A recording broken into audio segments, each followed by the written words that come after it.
My parents made me take the bus to my graduation, while buying my sister a Tesla. My name is Daisy Parker. I'm 23 years old. The morning of my college graduation, I stood at the bus stop in my cap and gown. The scratchy fabric of the gown felt heavy on my shoulders, and the cheap cardboard mortarboard kept slipping. It was a bright, sunny day in Nashville, the kind of day that's supposed to feel full of promise. But for me, it just felt empty. Down the street, in the driveway of our family home, a different ceremony was taking place. My parents, Lydia and Charles, were handing my younger sister, Amber, the keys to a brand new, pearl-white Tesla. Its chrome handles gleamed in the sun. A giant red bow was perched on its hood, looking ridiculous and perfect all at once, my mother cried. They were big, happy tears that streamed down her face as she hugged Amber. "Oh, my baby," she whispered, loud enough for me to hear from the sidewalk. "You deserve the world." My father beamed, his chest puffed out with pride. He clapped Amber on the back, his expensive watch catching the light. "The safest car on the road for our girl," he announced to no one in particular. Amber squealed, jumping up and down. She was wearing a designer sundress, not a graduation gown. Her senior year of high school had just ended. Mine, the one I'd worked 3 jobs to get through, was culminating in a ceremony a 45-minute bus ride away. No one even asked how I was getting there. No one looked my way. I was a ghost in a black gown, watching a perfect family portrait being painted without me in it. The city bus hissed to a stop in front of me. The doors folded open with a tired sigh. I climbed the steps, paid my fare with a crumpled dollar bill, and found a seat by a smudged window. As the bus pulled away from the curb, I looked back. My family was still gathered around the Tesla, laughing and taking pictures. They didn't see me go. That bus ride became the quiet beginning of everything. The sticky vinyl seat, the rumble of the engine, the faces of strangers. It all felt more real than the family I had just left behind. I stared out the window, watching the city blur past, and I made a promise to myself. It wasn't loud or angry. It was a cold, hard, and silent vow. This feeling, this invisibility, would end. Their favoritism would no longer define me. And one day, I swore, they would drive miles and miles, in whatever fancy car they owned, just to see my name on a billboard they never believed I'd earn. And before I tell you how everything flipped, like and subscribe and drop a comment to let me know where you're watching from. Growing up in our Nashville home was like living in a perfectly curated museum where my sister was the main exhibit and I was the placard on the wall no one bothered to read. The house itself was beautiful, a sprawling colonial with black shutters and a porch swing where my mother and Amber would often sit in the evenings, their laughter drifting through the open windows. Inside, the walls were a gallery of Amber's life. Amber's first steps, Amber's first toothy grin, Amber on the shoulders of my father at a Titans game, Amber in a tiara as homecoming princess. The one photo of me on the mantel was a small 5x7 frame tucked behind a much larger portrait of Amber on horseback. In it, I was about 7, wearing a plain yellow dress, standing slightly to the side. It was a metaphor I understood long before I had the words for it. My father, Charles Parker, was a man who measured the world in square footage and return on investment. He was a successful real estate developer, and he applied the principles of his business to his family. Amber was a prime piece of real estate, a beachfront property with endless potential for appreciation. She was beautiful, charming, and effortlessly social. All qualities he valued. He would invest in her endlessly. The best dance lessons, a private tennis coach, a wardrobe of clothes that cost more than my textbooks for an entire semester of college. His affection was a transaction. He would give her the world, and in return, she would be the sparkling, successful daughter who reflected well on him. When he came home from work, his first question was always, "Where's my princess?" I, on the other hand, was a sensible, low-maintenance property. Reliable, sturdy, but ultimately lacking in curb appeal. I was quiet where Amber was bubbly, studious where she was social. My father saw my self-sufficiency not as a strength, but as a sign that I required no investment.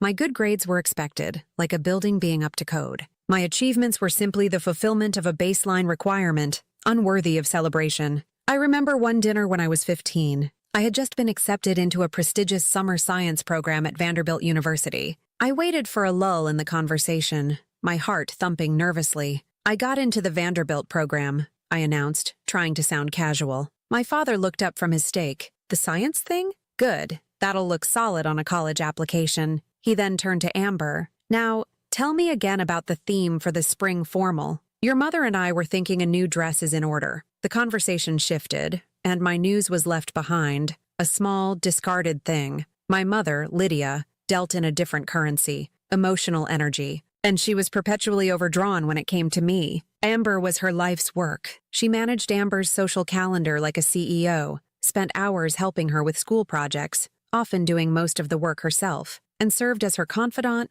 therapist, and best friend. Their bond was a fortress, and I was on the outside. My attempts to connect with her were usually met with a gentle but firm redirection. I remember one Saturday, I found her in the garden tending to her roses. I wanted to tell her about a book I was reading, to share something of my inner world with her. "Mom," I started, "I'm reading this book and the main character reminds me—" She didn't look up from her pruning. "Oh, that's nice, honey. Listen, can you be a dear and go start the laundry? Amber has her big competition tonight and her costume isn't clean. We're in crisis mode." Her voice was sweet, but the message was clear. Amber's needs were a crisis. Mine were an interruption. I went inside and did the laundry, the words about my book unsaid. The disparity was never clearer than on holidays. Christmas at our house was an exercise in theatrical gift-giving for Amber. One year she got a pony, a literal pony that my father arranged to have boarded at a nearby stable. She shrieked with joy, and the rest of the morning was spent watching her open dozens of other presents. That same year, I received a set of encyclopedias and a new desk lamp for studying. "To help you keep up those grades," my father had said with an approving nod. The gifts weren't malicious. In their own way, they were practical, but they reinforced the roles we had been assigned. Amber was to be delighted, and I was to be diligent. The science fair when I was in 8th grade was a defining moment. I had worked on my project, a solar-powered water desalinator, for 3 solid months. I spent weekends in the garage, soldering wires and calibrating tubes. I had burned my fingers, stayed up late reading physics textbooks, and poured my entire being into it. When they announced my name for first place in the state, I felt a surge of pride so powerful it made me dizzy. I walked home with a giant trophy, replaying the moment in my head, convinced this would be the thing that finally made them see me. I found them in the living room, helping Amber memorize lines for a school play. She had a minor role with 3 lines. I held up the trophy. "I won," I said, my voice filled with a joy I couldn't contain. My mother smiled faintly. "Oh, Daisy, that's fantastic. Now please be quiet for a moment. Amber is trying to concentrate." My father glanced at the trophy. "State level? Impressive. Charles Parker's daughter, the scientist." He said it with a strange detachment, as if reading a headline about a stranger. There was no hug, no exclamation of pride, no request to hear about the project. The trophy felt heavy and stupid in my hands. I took it to my room and set it on my desk, where it sat not as a monument to my achievement, but as a reminder of how little my achievements mattered. A few days later, Amber performed her 3 lines in the school play flawlessly. My parents gave her a standing ovation and took us all out for ice cream to celebrate her star-making performance. I sat in the booth, staring at my melting sundae, and understood. It wasn't about the scale of the achievement. It was about the achiever. I tried in my teenage years to be more like Amber. I tried to be bubbly and outgoing. It felt like wearing clothes that were 2 sizes too small. It was awkward and inauthentic, and my parents saw right through it. "Don't try so hard, Daisy," my mother told me once. It's better to just be yourself. But what they didn't understand was that they had left me with no choice but to be myself, the quiet, serious, independent girl who learned not to need them because they had made it so abundantly clear that they were not available. This self-reliance wasn't a personality trait, it was a scar. The last week of my senior year of college was a frantic, sleep-deprived haze. I felt like I was running the final lap of a 4-year marathon. My world had shrunk to the confines of the university library, my dorm room, and the fluorescent-lit hallways of the buildings where I took my final exams. Every day was a delicate balance of cramming for tests, putting the finishing touches on my thesis, and working my last few shifts at the campus security office. But beneath the crushing exhaustion, a fragile hope was beginning to bloom. This wasn't just the end of college, it was the beginning of everything else. It was my escape. I had circled the date on my calendar in red ink for months. Saturday, May 17th, graduation day. In my mind, the day was imbued with an almost magical significance. It was the day my family would finally have to acknowledge what I had done. They couldn't dismiss a university degree with honors the way they had a science fair trophy. This was real, tangible, and undeniable. I had spent hours daydreaming about it. I pictured them in the audience, my father looking stern but secretly proud, my mother dabbing her eyes with a handkerchief. I imagined us going out to a fancy lunch afterward, The kind of celebratory meal we only ever had for Amber. I imagined raising a glass of champagne and giving a small, graceful speech. And for once, having everyone at the table listen. This fantasy was so vivid, so detailed, that it felt like a memory of something that had already happened. It was this vision that kept me going through the endless nights and the grueling exams. The night before my last final, I took a break from studying and walked to a small boutique near campus. I used the last $70 in my bank account to buy a simple, elegant blue sheath dress to wear under my gown. Holding it up in my dorm room, it felt like more than just a dress. It was a symbol of the person I was about to become, a capable, successful woman whose family was proud of her. The day I finished my last exam, I walked out of the lecture hall into the bright May sunshine and felt a wave of pure relief. I had done it. It was over.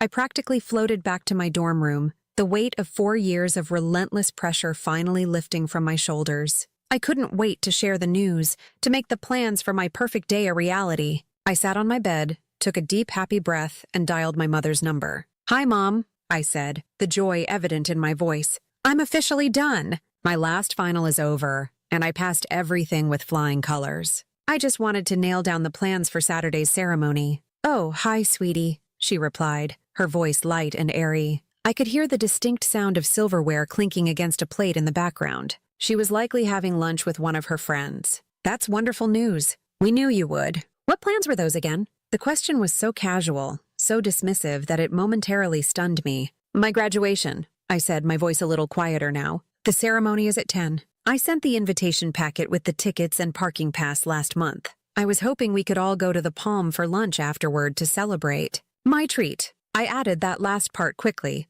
wanting them to know this wasn't about their money. This was about their presence. There was a pause. It stretched for an uncomfortably long time. I heard her murmur something to someone in the background. It sounded like my father's name. When she came back on the line, her voice had changed. It was now laced with a kind of gentle, placating tone she used when she was about to let me down easy. "Oh, honey, about Saturday," she started, and my stomach immediately clenched. "I'm afraid we're in a bit of a bind. Something has come up, and we're not going to be able to make it." The room suddenly felt very cold. "What?" I whispered. "What do you mean you can't make it? What could possibly be more important than my college graduation?" My father must have taken the phone from her because his voice, clipped and businesslike, suddenly filled my ear. "Daisy, your mother is right. We can't be there. The delivery of Amber's graduation present is scheduled for Saturday morning. It's a very tight window, and we have to be there to sign for it." I was so confused I could barely process his words. Her graduation present? Her high school graduation isn't for another 2 weeks.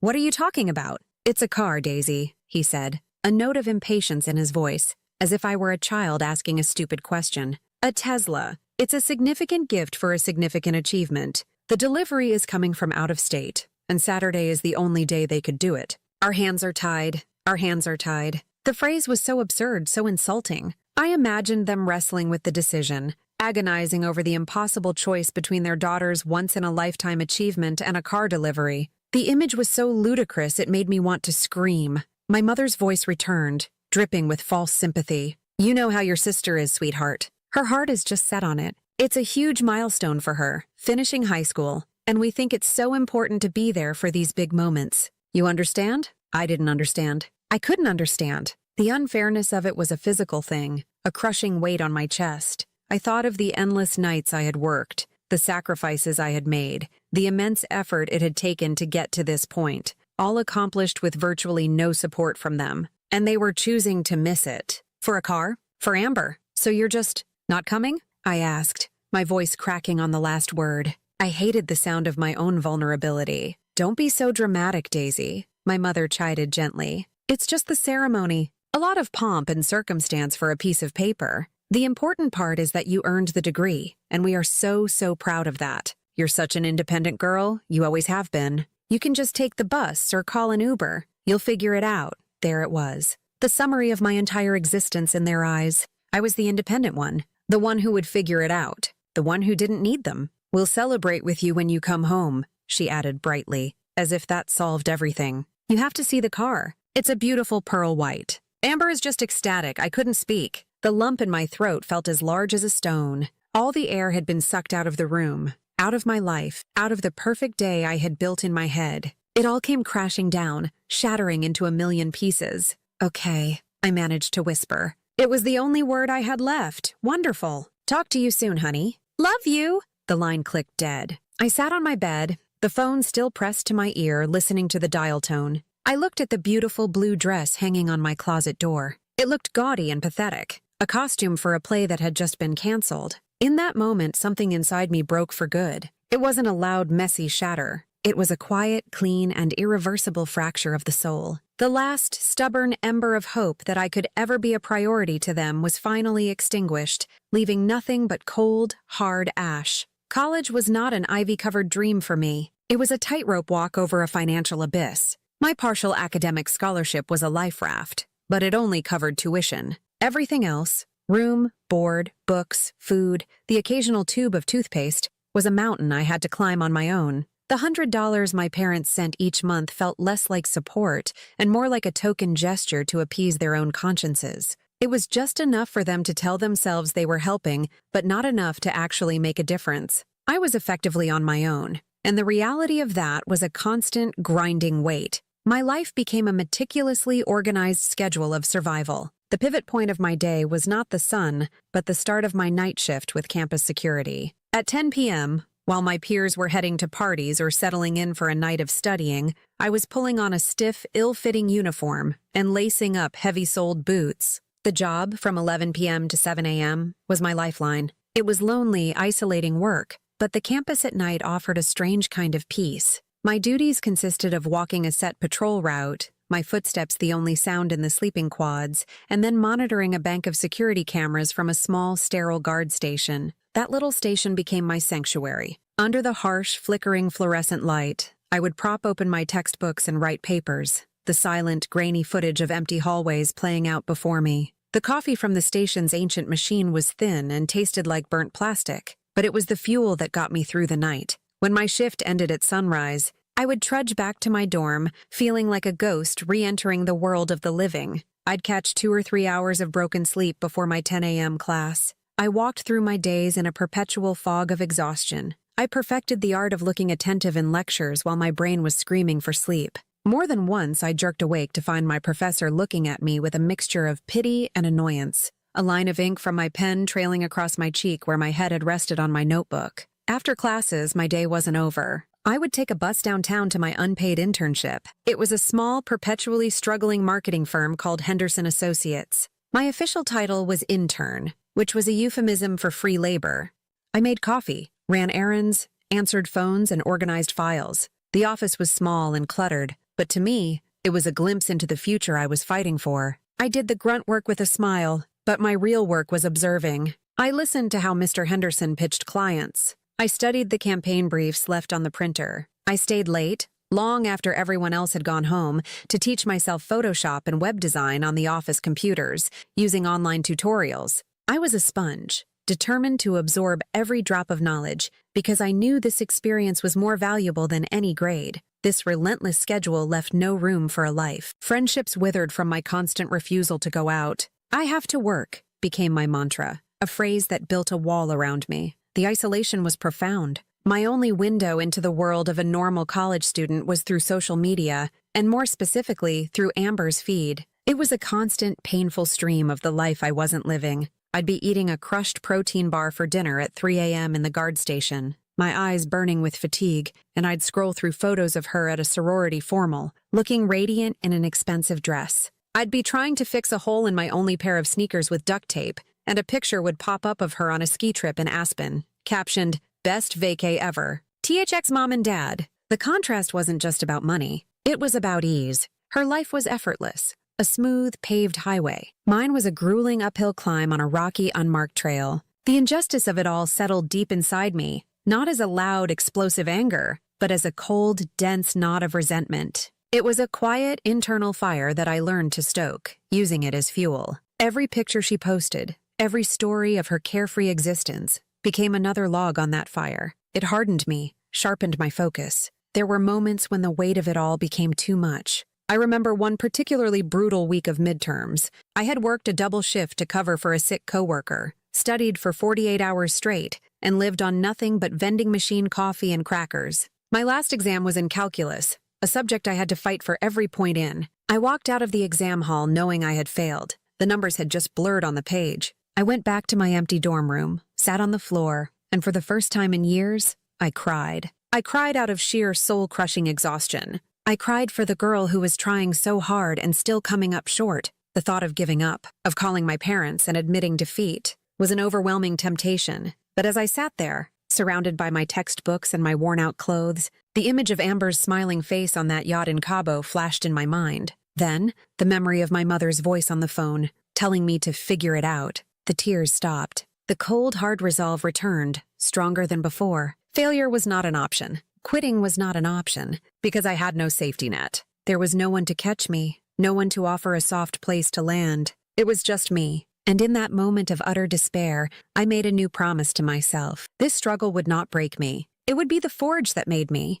All this pain, all this loneliness, all this work, it would be the foundation of the life I was going to build. A life so solid and so successful that they would never be able to ignore it again. The internship at Henderson Associates was my real education. Mr. Henderson was a gruff, overworked man in his late 50s who seemed to be perpetually stressed, but he had a good heart and a sharp mind. He saw that I wasn't a typical intern just looking to pad a resume. He saw my hunger. While other interns would watch the clock, I would ask for more work. I'd organize old files, rewrite website copy for practice, and leave detailed memos on his desk with ideas for his existing clients. Most of the time, he'd just grunt in acknowledgement, but occasionally he'd look at me over the top of his reading glasses and say, "Not bad, Parker. Not bad at all." Coming from him, it was high praise. My turning point came on a dreary, rain-soaked Wednesday. A major client, a local car dealership, had just fired the firm, taking a huge chunk of their revenue with them. The mood in the office was funereal. Mr. Henderson, looking more defeated than I had ever seen him, came out of his office and dropped a heavy, dust-covered accordion file on my desk with a thud. "Here," he said, his voice flat. "This is a graveyard. Dead leads from the last 10 years. Small businesses we couldn't sign, or who couldn't afford us. Go through it. Make a spreadsheet. I don't care. Just find something to do." He meant it as busy work, a way to keep me out of the way while the real employees mourned. But as I wiped the dust off the cover and opened the first flap, I felt a jolt of excitement. This wasn't a graveyard. It was a treasure map. The files were filled with the stories of Nashville's forgotten entrepreneurs. There was a woman named Jean who ran a small bakery called The Rolling Pin. Her file contained a handwritten letter explaining her passion for her grandmother's recipes, along with a blurry, poorly lit photo of her storefront. There was a man named Sal who owned a third-generation auto repair shop. His file had testimonials from loyal customers praising his honesty, but his business was losing ground to the big chains. There was a tailor, a bookseller, a luthier who made beautiful custom guitars. I spent the next 2 weeks immersed in their worlds. I didn't just make a spreadsheet. I created a profile for each one. I looked them up online and found their broken websites and their empty social media pages. They were all brilliant at what they did, but they were invisible to the digital world. They were being outmaneuvered and outspent by larger corporations. The bigger marketing firms, like the one I was interning at, wouldn't touch them. Their budgets were too small, their potential for profit too low. They were being systematically overlooked. As I read their stories, a profound and deeply personal connection formed. I saw myself in their struggle. I was the overlooked daughter. They were the overlooked businesses. We were the underdogs, working in the shadows, our passion and hard work going unseen. The world celebrated the Ambers, the flashy, well-funded, and effortlessly successful. But who was fighting for the Jeans and the Sals? That night I couldn't sleep. The idea arrived not as a gentle spark, but as a bolt of lightning that illuminated everything. I sat up in my bed, my heart racing. What if I could be the one to fight for them? What if I could build a different kind of agency? Not one that chased massive corporate accounts, but one that dedicated itself to the small, passionate business owner. An agency that believed visibility wasn't a privilege for the rich, but a right for anyone with a good story to tell. We wouldn't just offer marketing services. We would offer a lifeline. We would be the champions of the unseen. The name came to me in that moment, clear as a bell. Bright Trail Digital. We would light the path. The idea possessed me. It was all I could think about. I spent every spare moment at the university library, not studying for classes, but devouring books on small business management, digital marketing strategies, and lean startup principles. I filled notebooks with business plans, pricing models, and service packages designed specifically for low-budget clients. I used the design software at the internship to create a simple, clean logo and print out 100 business cards on thick cardstock. The day after my lonely graduation, I didn't go home. I took the $2,347 I had painstakingly saved over 4 years and made the biggest investment of my life. I found a classified ad for a small, windowless storage room in the basement of an old building on the edge of downtown. It was 10 feet by 12 feet, had bare concrete walls, and smelled of damp earth and neglect. It cost $300 a month. It was perfect. I bought a second-hand laptop from a pawn shop and a wobbly desk and chair from a thrift store. With my laptop, my desk, and my box of business cards, Bright Trail Digital was born. My first target was the Rolling Pin Bakery. I walked in on a Tuesday morning, my heart hammering against my ribs. A kind-faced woman with flour on her apron, Jean, stood behind the counter. The bakery smelled like heaven, but it was completely empty. I gave her my pitch, my voice shaking slightly. I told her I believed in her product, and I had a plan. She was kind, but weary. "Honey, I've heard it all before. Big promises, big bills.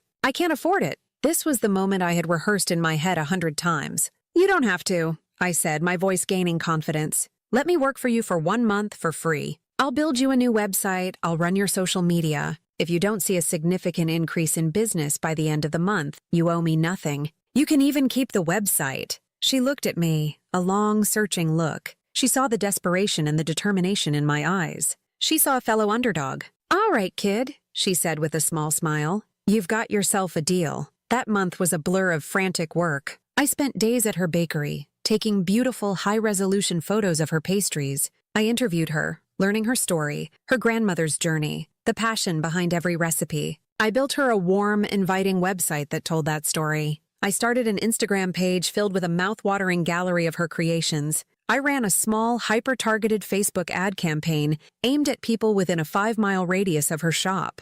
The change was staggering. The next Saturday, a line formed outside her door for the first time in years. People came in holding up their phones, asking for the cinnamon roll they had seen on Instagram. By the end of the month, her revenue had quadrupled. She met me in my tiny basement office with tears in her eyes and handed me a check for double what we had agreed upon. That check was the first dollar I had ever truly earned. It was proof. My idea wasn't just a dream born from my own pain. It was a viable business that could change people's lives. The success of the Rolling Pin became my blueprint and my best advertisement. John, eternally grateful, became my most vocal evangelist. She told Sal at the auto shop, who told the tailor, who told the bookseller. My client list grew organically, one overlooked business at a time. I was no longer just the girl in the basement. I was the secret weapon of Nashville's small business community. My days were a blur of 16 to 18-hour stretches. I was the CEO, the creative director, the account manager, and the janitor.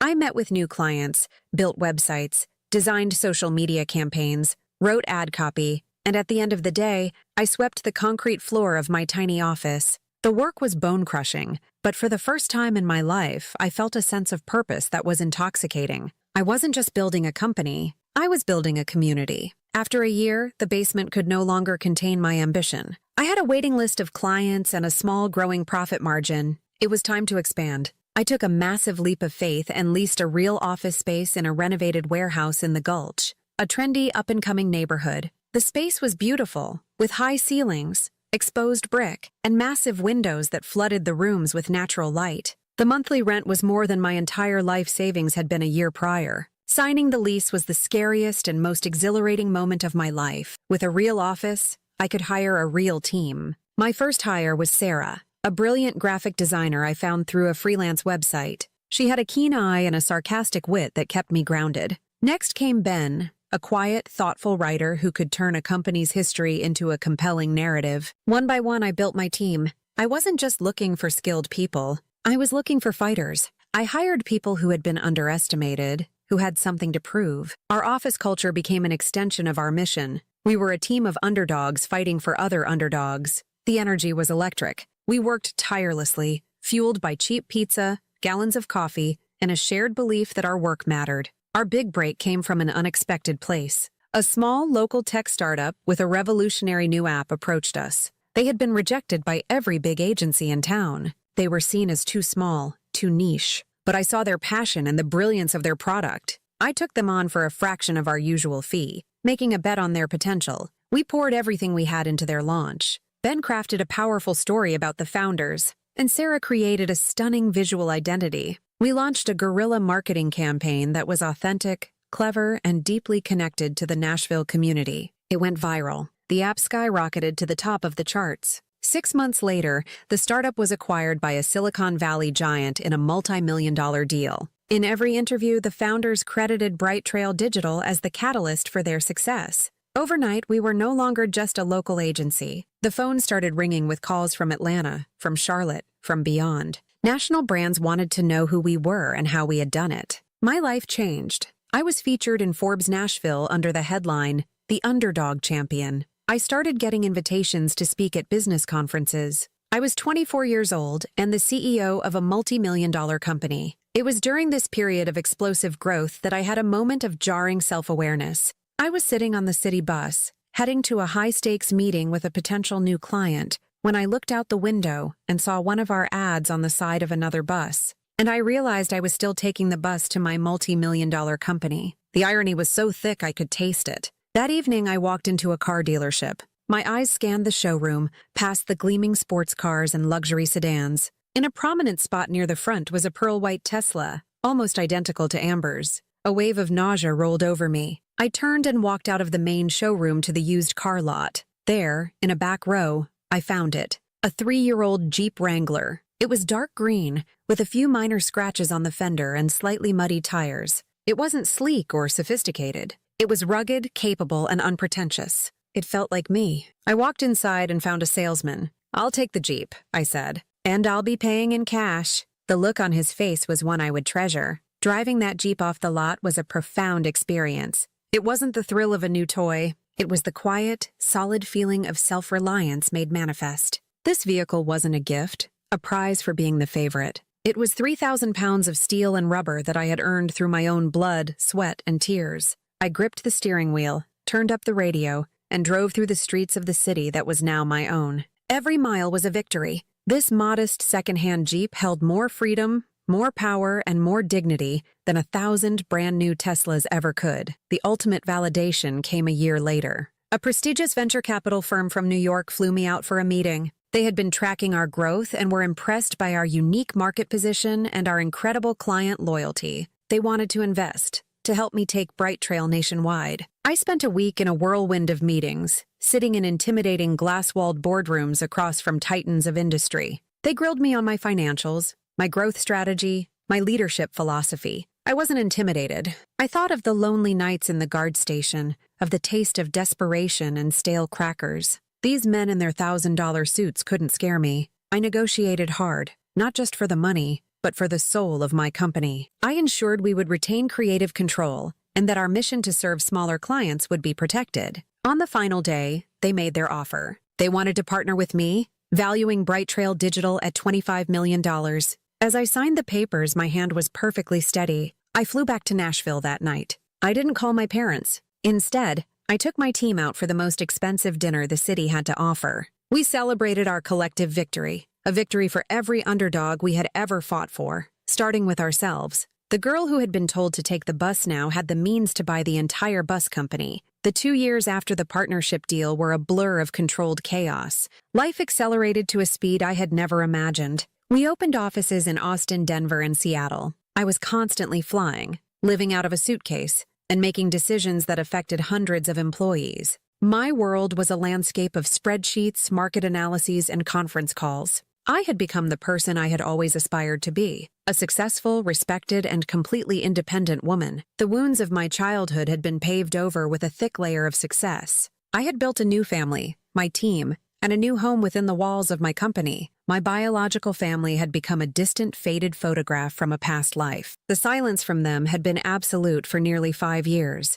and I had interpreted it as a mutual, unspoken agreement to let the past lie. I preferred it that way. The call came on an ordinary Tuesday afternoon. I was in a high-level strategy session in our Nashville headquarters, brainstorming a Super Bowl commercial for a major new client. The energy in the room was palpable, a mix of creative tension and exhilarating possibility. My phone, set on the polished boardroom table, vibrated. I had a strict rule about not taking calls during these meetings, but for some reason, I glanced at the screen. A single word glowed there: Mom. Time seemed to slow down. The vibrant discussion around me faded into a muffled hum. My heart didn't just jolt. It seized, a painful, violent contraction in my chest. It felt like a ghost had reached out from the past and squeezed. I stared at the name, and a chaotic slideshow of memories flashed through my mind. Her dismissive smiles, her back turned to me in the kitchen, her cheerful voice on the phone telling me she couldn't make it. The old, familiar sting of rejection was so potent, so immediate,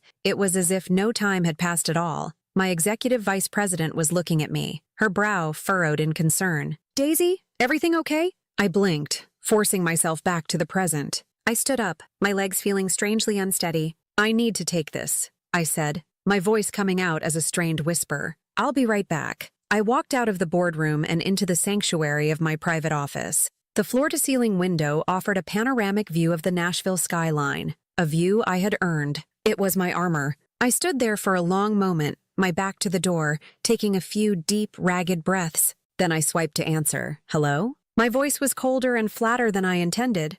"Daisy? Oh, thank goodness it's really you. I wasn't sure you still had this number. It's been so long." It was her voice, exactly as I remembered it, a melodic, southern drawl that could sound both incredibly sweet and incredibly condescending at the same time. "I do," I said, offering nothing more. "Well, I'm sure you're very busy, but I just had to call. Sweetheart, your father and I are just bursting with pride. Charles saw you in Forbes magazine, the big national edition. He went right out and bought 10 copies. We saw the article about the big partnership deal, $25 million.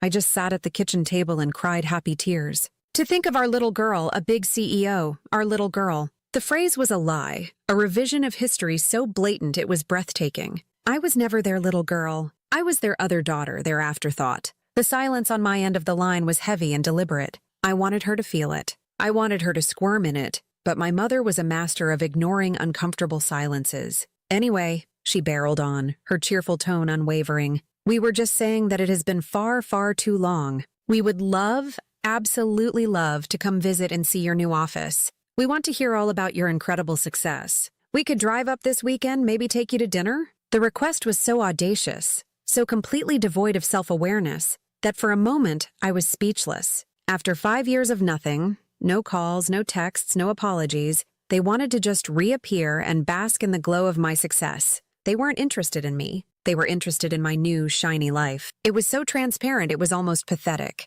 A cold, calculating part of my brain took over. I wanted to see this through. I wanted to see exactly what they wanted. "This weekend is booked," I said, my voice like ice. "Next Wednesday at 2 p.m. I have a 1-hour window." I was treating her like any other business appointment. "Oh, well, Wednesday it is. That sounds wonderful. We'll finally get to have a proper family reunion. We are so excited, sweetheart. We'll see you then." She hung up, leaving me in a stunned, ringing silence. The next week was a torment of anticipation. I was on edge, irritable with my staff, and unable to focus. On Wednesday, at precisely 1:55 p.m., I stood at my office window and watched them arrive. My father was behind the wheel of a new, obscenely large black Cadillac Escalade. Following it like a loyal, gleaming puppy was Amber's pearl-white Tesla. It looked exactly the same, a pristine symbol of their priorities. I had my assistant greet them in the lobby and bring them up. When they stepped out of the elevator, I was standing there, a calm, neutral expression on my face.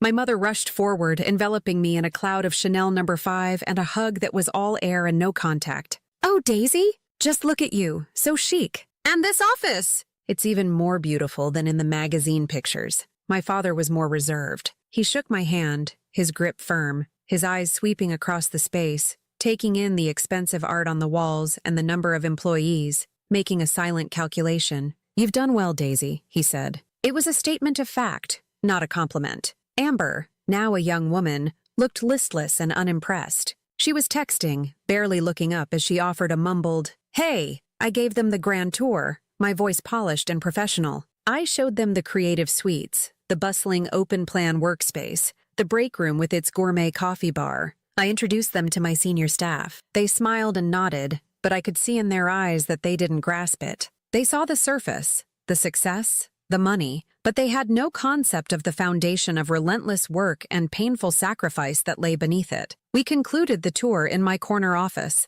My mother oohed and awed at the view. My father examined the quality of my desk. And then, my mother, with a smile that was both dazzling and predatory, delivered the line I had been waiting for. You know, Daisy, seeing all this, it's just so inspiring. And your sister Amber, she's so creative, just like you. She has this brilliant idea to start her own online fashion boutique. She has the vision, but she just needs a little push, a little guidance. She paused, her eyes locking onto mine. We were thinking, with all your expertise and resources, you could help her get it off the ground. There it was. The reason for the phone call, for the visit, for the sudden miraculous pride. It wasn't a reunion. It was a business pitch. After all these years, I was still just a resource to be used, a problem to be solved. Only now, the problem was Amber's lack of a career, and I was the solution. The silence that followed my mother's proposal was thick and heavy, charged with 5 years of unspoken resentment. I remained standing by the window, my posture rigid, my expression unreadable.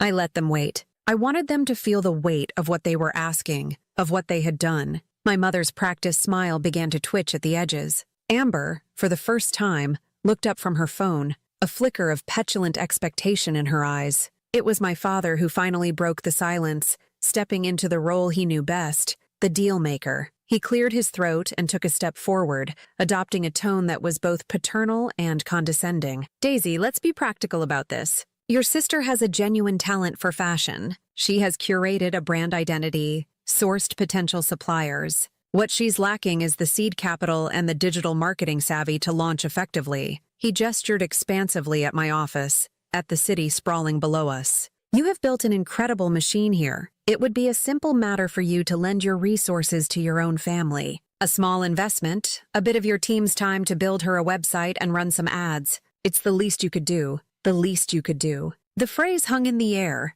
a monument to his own spectacular blindness. I turned my head slowly, not to look at him, but to gaze down at the parking lot 3 stories below. Amber's Tesla was parked in a prime spot, its white paint so bright it almost hurt to look at. It was the centerpiece of the whole scene, the silent, gleaming witness to this entire charade. I could feel the ghost of my 22-year-old self standing beside me, the scratchy graduation gown on her shoulders, a crumpled bus ticket in her hand. My father, mistaking my silence for consideration, pressed his advantage. He walked to my desk and placed a glossy, professionally bound business plan on its surface. We've had this drawn up. The numbers are all there. We're thinking of this as a family venture. You provide the initial investment and the marketing launch, and we'll consider it you returning the favor for all the support we've given you over the years. That was the line, the one that severed the last frayed thread of any familial obligation I might have felt. Returning the favor. The sheer, unmitigated gall of it was almost magnificent.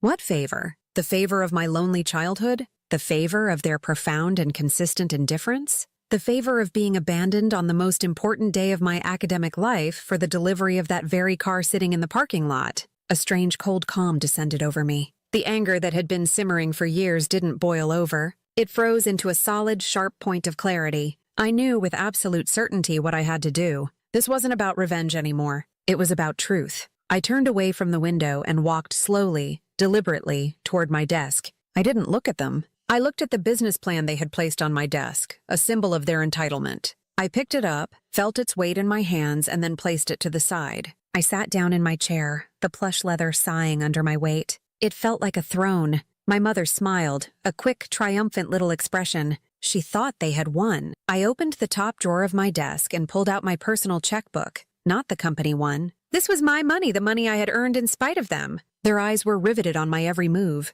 I could feel their collective greed, a palpable, ugly thing in the pristine air of my office. I uncapped my pen. You mentioned returning a favor, I said, my voice quiet but carrying an unnatural weight. To do that properly, I need to know the exact amount of the original investment. So, tell me, Dad, how much was a city bus ticket in Nashville in the spring of 2019? The question landed in the room like a grenade. My father's confident expression dissolved into a mask of pure confusion. What in God's name are you talking about? The bus fare, I repeated, my voice remaining level, almost conversational. I looked up and met his eyes. The fare for the bus you told me to take to my own college graduation. I think it was somewhere around $1.75, but I'm feeling generous, so let's round it up to cover any emotional damages. My mother let out a small, strangled gasp. Amber's jaw literally dropped. My father's face began to cycle through a series of colors, from pale white to a blotchy, furious red. With a hand that was perfectly steady, I wrote the date. I made the check payable to Charles and Lydia Parker. In the amount line, I wrote with clear, precise letters, $1 and 100. Then, in the memo line, the place for explanations, I wrote 2 words, bus fare. I tore the check from the book with a neat, satisfying rip. I stood up, leaned across my desk, and held it out to my father. He stared at my hand, then at the check, as if it were coated in poison. "Take it," I said, my voice no longer quiet. It was hard, cold, and final. "This settles our accounts. This is a full and complete repayment for every bit of support, financial, emotional, and otherwise, that you ever invested in me. We are now even." He finally snatched the check from my hand, his fingers trembling with rage. He looked from the pathetic, insulting piece of paper to my face. "After everything we've done for you," he sputtered, his voice choking with indignation. "What have you done?" I shot back, the dam of my restraint finally breaking. "What exactly have you done? You ignored me for 18 years. You celebrated my sister's every breath while you treated my accomplishments like a checklist. You chose a car over my graduation. You left me to struggle through 4 years of college completely on my own. And now that I have built something for myself from the dirt you left me in, you dare to walk in here and talk about returning the favor? This check isn't an insult. It's an invoice. You're paid in full. The family venture is dissolved." He stood there, speechless, the $1 check clutched in his fist. My mother was crying now, quiet, horrified tears. Amber just looked shocked, as if she had never considered that the world didn't revolve around her. "We're leaving," my father finally bit out. He threw the check onto my desk. It fluttered down like a dead leaf. He grabbed the business plan, turned on his heel, and stormed out of the office without another word. My mother, with one last wounded look at me, scurried after him, pulling a bewildered Amber along with her. I stood there and watched them go. I didn't feel a surge of triumph. I didn't feel joy. I felt the immediate aftermath of the confrontation was silence. A deep, ringing silence that filled my office, my car, my apartment. For years, my ambition had been a roaring fire, fueled by resentment and a burning need to prove them wrong. Now, after that final explosive confrontation, the fire was out. All that remained was a landscape of cold ash and a hollow, aching emptiness. The victory was Pyrrhic. I had said everything I ever wanted to say. I had won the argument in the most definitive way possible, but the relief I expected never came. The wound was still there. Humiliating them hadn't healed it. It had only shown me its true depth. I had spent so long defining myself in opposition to them that, without that conflict, I felt adrift. I spent a week in a fog. I went to work, I led meetings, I made decisions, but I was on autopilot. My team noticed the change, casting worried glances my way, but no one dared to ask what was wrong. One night, I was working late, staring blankly at a spreadsheet, when my eyes drifted to a framed photo on my credenza. It wasn't a family photo. It was a picture of me with Jean from the rolling pin, taken on the 1-year anniversary of her bakery's rebirth. We were both covered in flour, laughing. I remembered the feeling of that day, the pure, uncomplicated joy of seeing her success, of knowing I had played a part in it. It was a feeling of purpose, completely separate from my family drama. That was the moment the fog began to lift. I realized my quiet revenge couldn't be a single destructive act against them. A true, lasting victory had to be creative, not destructive. It had to be about building something positive from the rubble of my own pain. It had to be about ensuring that my story, which had been a source of so much personal suffering,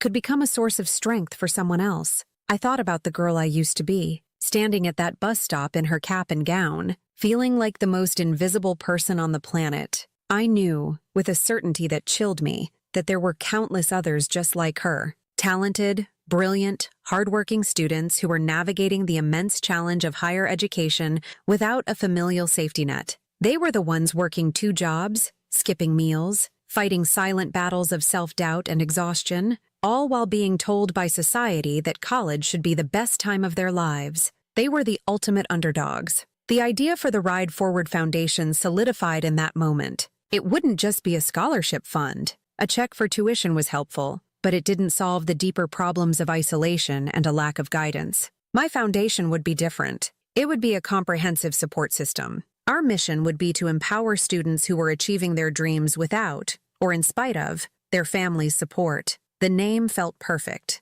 It reclaimed the most painful symbol of my past, that bus ride, and transformed it into a symbol of progress and hope. I threw myself into the project with a renewed sense of purpose. This was a fire I could control, one that would provide warmth instead of just destruction. I leveraged the resources and connections I had built with Bright Trail. I assembled a board of directors made up of trusted advisors, lawyers, and financial experts. I personally seeded the foundation's endowment with a $10 million donation, ensuring it would have a real, immediate, and lasting impact. We designed the Ride Forward Scholarship to be holistic. It covered full tuition and fees, but it also provided stipends for housing, books, and even a small emergency fund, so a student would never have to drop out because their car broke down or they had an unexpected medical bill. The most important component for me was the mentorship program. Each scholarship recipient, or rider as we called them, was paired with a successful professional in their field. They would get the guidance, the encouragement, and the belief that I had so desperately craved. The first round of applications was overwhelming. We received thousands of essays from across the country. I insisted on being part of the selection committee, and I read every single one. The stories were raw, powerful, and deeply moving. They were stories of resilience in the face of unimaginable obstacles. I read about a young man from Appalachia who wanted to be the first in his family to graduate college, whose family saw his ambition as a betrayal of his roots. I read about a young woman who had aged out of the foster care system with nothing but a dream of becoming a social worker. And then I read Emily's application. Her story was a haunting echo of my own. She was a brilliant student from a small town in Tennessee, graduating at the top of her class with a passion for literature and a dream of becoming a teacher. She wrote with heartbreaking clarity about her parents, who loved her but who fundamentally did not believe in her dream. They saw her desire for education as a frivolous, impractical pursuit. In her essay, she wrote a line that made the air leave my lungs. They told me that if I insisted on going, I was on my own, and that they would not be at my graduation to celebrate a choice they didn't support. They said they would only come if I was successful enough by their standards. Not successful enough. It was the unspoken message of my entire childhood, finally given a voice. I called Emily myself to tell her she had been awarded the first ever full-ride scholarship. She was so stunned she couldn't speak at first, and then she began to sob, a sound of such profound relief that I found myself crying with her. "We believe in you," I told her, the words I had always needed to hear. "You are more than successful enough." A year later, we held our first Ride Forward Foundation Gala. All of our inaugural riders were flown in. Meeting them in person was transformative. They were a living, breathing testament to the power of resilience. During the event, Emily, who had just completed her freshman year of college with a 4.0 GPA, gave a speech. She stood at the podium, poised and confident, and spoke about what the foundation had given her.